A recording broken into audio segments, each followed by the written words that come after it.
In 1858, during a visit to Paris, the young American prodigy Paul Morphy played a remarkable game inside the Paris Opera House.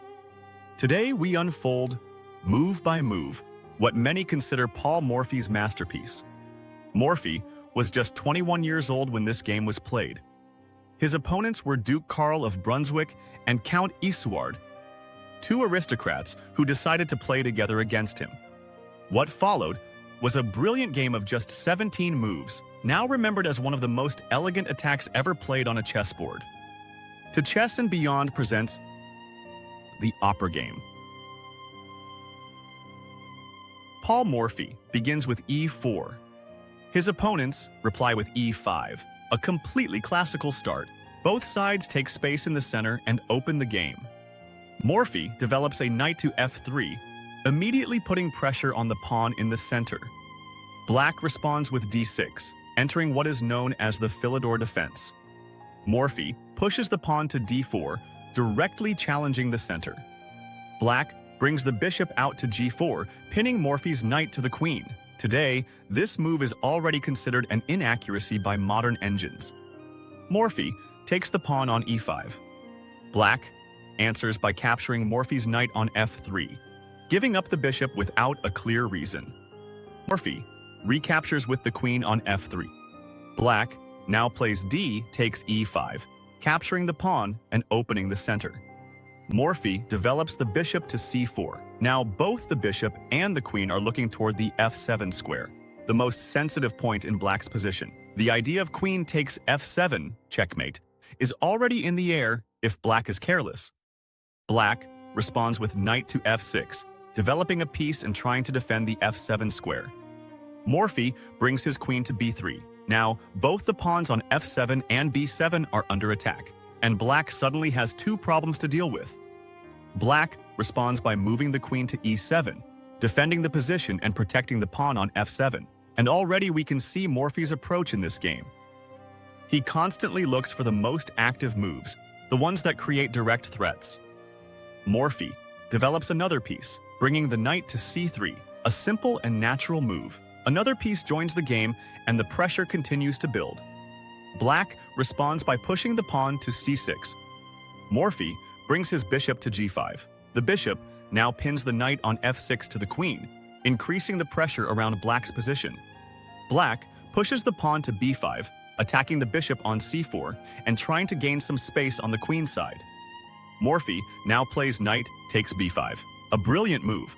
Morphy sacrifices the knight to take control of the queen side and increase the pressure. At this point, all of Morphy's pieces are already active and ready to join the attack. The best practical decision for Black would have been to ignore the knight for the moment and focus on development, bringing more pieces into the game. But Black decides to take the knight with the pawn from c6. And here we see one of the great lessons of this game.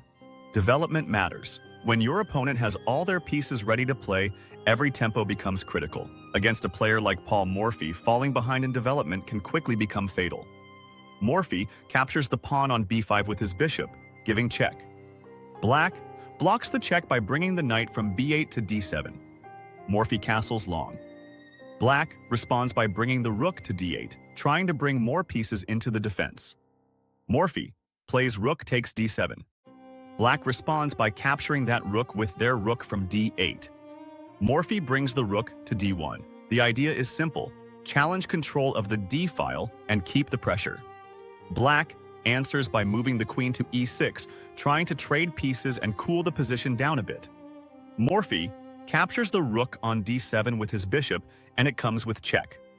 Black responds by taking that bishop with the knight. And now we reach a very special moment in the game. From this position, Morphy found a forced mate in 2 moves. Can you find it? Pause the video for a moment and see if you can spot the winning idea before Morphy plays it. Morphy now plays queen to b8, check. A brilliant move. Black is forced to capture the queen with the knight. And now Morphy finishes the game by bringing the rook to d8, checkmate. Before we finish, if you enjoyed this video, don't forget to like the video and subscribe so you don't miss the next videos. For many players, this is considered Paul Morphy's masterpiece. Some even go further and say it is the most famous classical chess game ever played. But what do you think? Do you agree with that? What makes this game so special is not only the beautiful finish, but the ideas behind it. Morphy shows the power of rapid development, active pieces, and playing with initiative.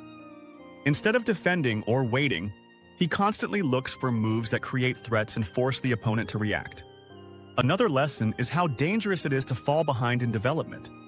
While Black spent time moving pawns and repeating moves with the same piece, Morphy brought all his pieces into the game and opened the position at the perfect moment.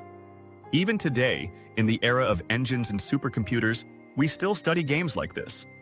The classics teach us the foundations of chess thinking, activity, coordination, and the courage to play energetic moves when the position demands it. And sometimes, behind what looks like a brilliant sacrifice, there is simply good chess played with clarity and purpose. Let me know in the comments, what is your favorite classic chess game of all time?